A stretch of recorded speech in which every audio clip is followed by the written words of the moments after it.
Assalamualaikum warahmatullahi wabarakatuh. Jumpa lagi kita di channel Nizar Mepit. Channel wujudkan keluarga yang berkualitas. Cegat, santing hingga tuntas. Tas. Sahabat dua ya bunda. Semerbak harumnya bunga melati di patuk burung pipit. Jumpa lagi kita di podcast ini di channel Nizar Mepit. Salam cerdaslah.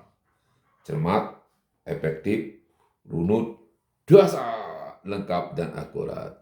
Sahabatku, ayah bunda, kali ini kita akan membahas tentang kondisi yang memprihatinkan bangsa kita ini. Karena di dalam kegiatan aktivitas sehari-hari, program pembangunan kependudukan keluarga dan keluarga berencana, dengan ikon program KKB, Kampung Keluarga Berkualitas. Sahabatku, rapat koordinasi tingkat kecamatan, pelaksanaan Kampung Keluarga Berkualitas, itu kita menemukan suatu fakta yang sangat memilukan hati, fakta yang sangat menyedihkan.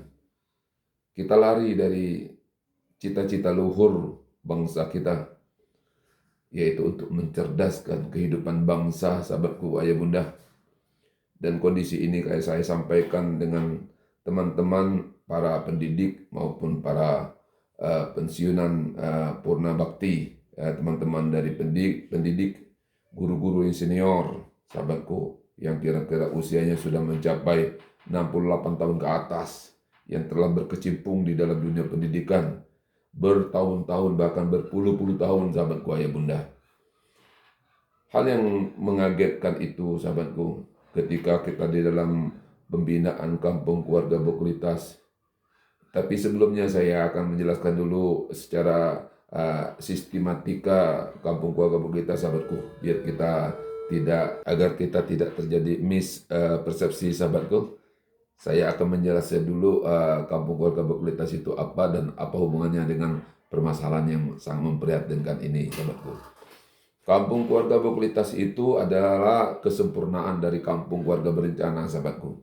Dahulunya itu namanya Kampung Keluarga Berencana yang bertujuan bagaimana meningkatkan sektor kepesertaan masyarakat atau penduduk di dalam menggunakan alat kontrasepsi, sahabatku.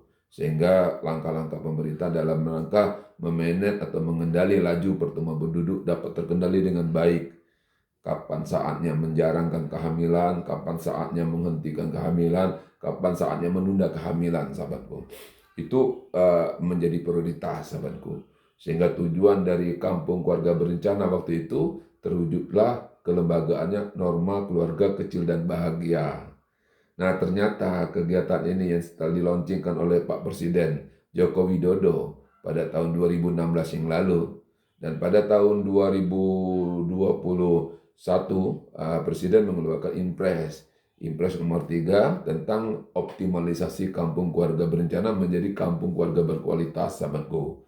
Nah, Kampung Keluarga Berkualitas ini ada kesempurnaan atau implementasi dari Kampung Keluarga Berencana ini menjadi lebih komprehensif, lebih sinergis, lebih konvergen, sehingga sinergisnya masing-masing kelembagaan dan kementeri ini, kalau menurut Impres yang ditujukan oleh Presiden kepada lebih kurang 15 kementerian, kelembagaan, dan kalau diimplementasi di kabupaten itu terdapat 17 OPD dan kementerian kelembagaan yang ada di kabupaten, yang semua mempunyai peran penting, peran andil dalam membina Kampung Keluarga Berkualitas ini, sahabatku.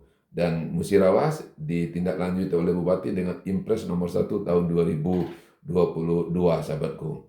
Dan pada tanggal 20 Oktober, Bupati Musirawas Haja Ratna Mahmud mencanangkan bahwa di Musirawas 100% desa-desa dari 199 desa dan kelurahan ini menjadi Kampung Keluarga Berkualitas, sahabatku. Nah, tahun 2023-2024 ini kita mengeksekusi dari instruksi Bupati itu untuk melakukan pembinaan dan menghidupkan yang sudah terbentuk sejak tahun 2017 hingga tahun 2021 itu dikembangkan menjadi lebih optimal dan lebih berkelanjutan, sahabatku.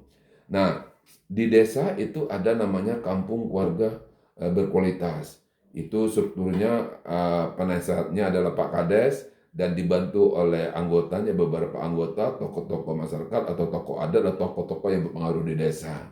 Lalu para desa dibantu oleh kelompok kerja. Kelompok kerja itu ada ketua, ada wakil, ada sekretaris, dan ini membawahi 4 seksi, 4 bidang.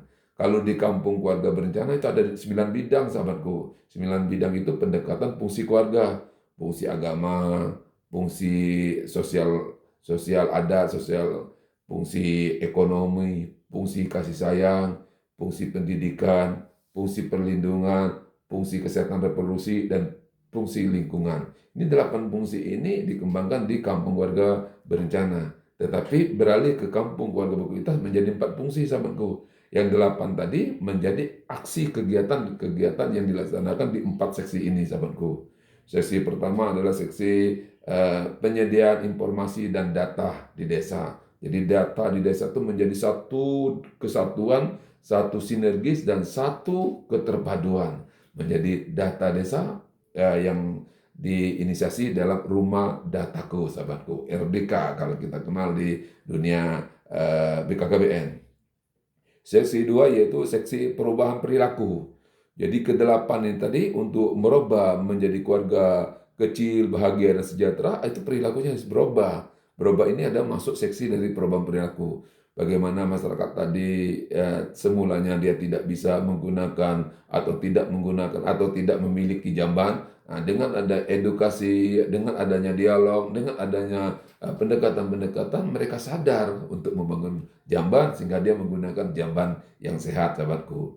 Atau dia mempunyai anak balita, selama kegiatan itu dia tidak pernah menghadiri atau mengunjungi anak balita ke posyandu. Nah, dengan adanya kegiatan kebersamaan, pencerahan, dan dia sadar sehingga ayah dan bundanya mendampingi anaknya pergi ke posyandu. Itu salah satu merubah perilaku. Dan banyak lagi contoh-contoh merubah perilaku. Yang jelas perubahan perilaku menuju perilaku PHBS, perilaku hidup bersih dan sehat.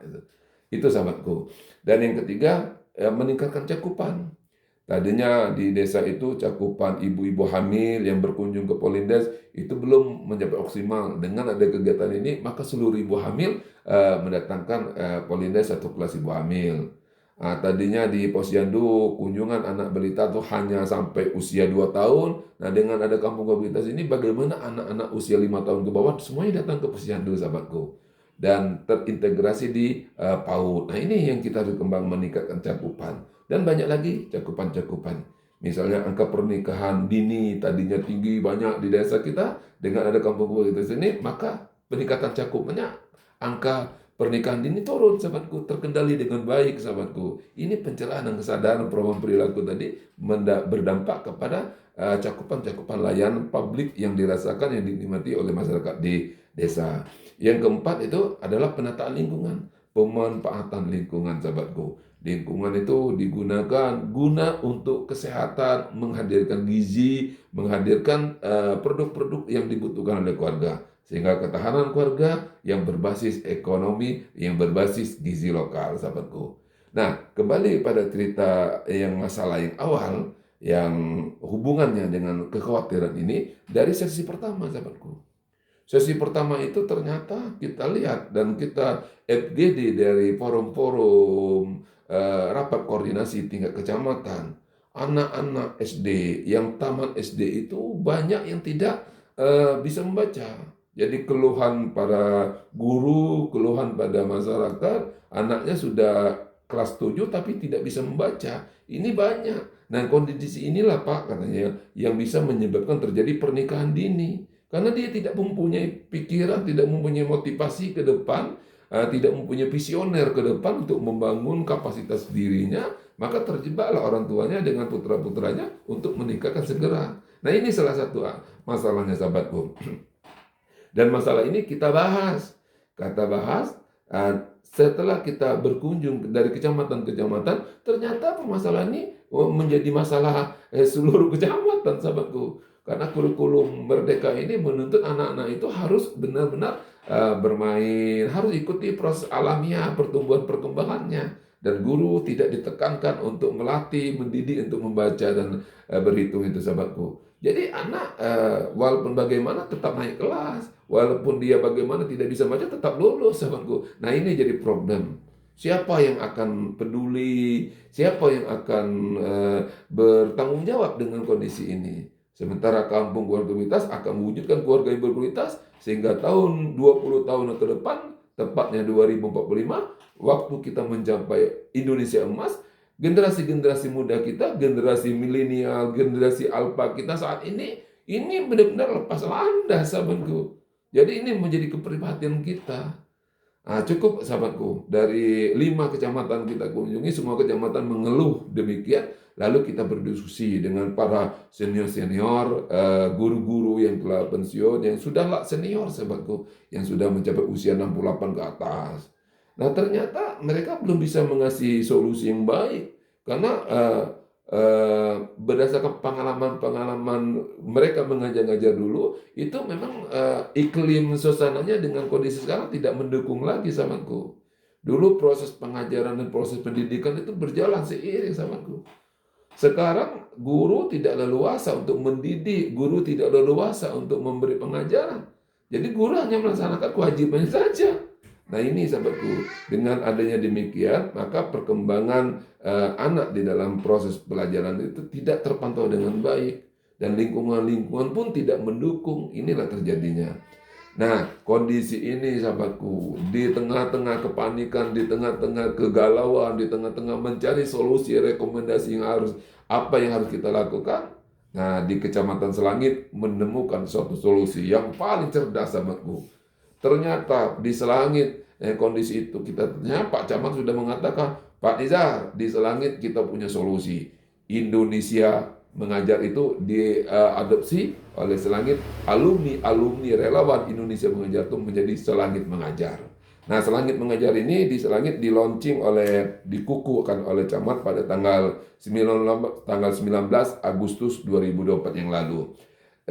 Terkumpul ada 12 relawan sahabatku. Dari 12 relawan ini mereka dilatihkan lagi, dikembangkan lagi untuk melaksanakan misi-misi ini. Dan hal menarik di sini sahabatku, saya bertanya, bagaimana sumber pendananya Pak Camat? Ternyata sumber dananya patungan sahabatku. Relawan dan para stakeholder yang ada di kecamatan itu rela berpatungan.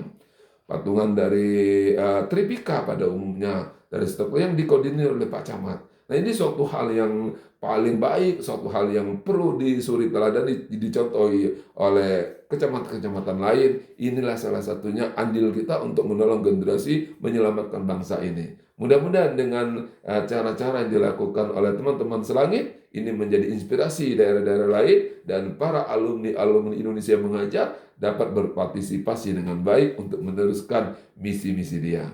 Ingat, dalam kelompok Indonesia Mengajar atau Selangit Mengajar, harus kita benar-benar kita update dan benar-benar kita lihat sasarannya agar tepat. Karena banyak remaja-remaja kita, anak-anak kita yang tidak bisa membaca setelah menduduki kelas 7 maupun kelas 8. Mudah-mudahan ini menjadi pelajaran bagi kita semua. Selamat menyaksikan bagaimana proses pengukuhan dan pelatihan Selangit Mengajar di Selangit. Terima kasih. Wabillahi taufiq hidayah. Wassalamualaikum warahmatullahi wabarakatuh.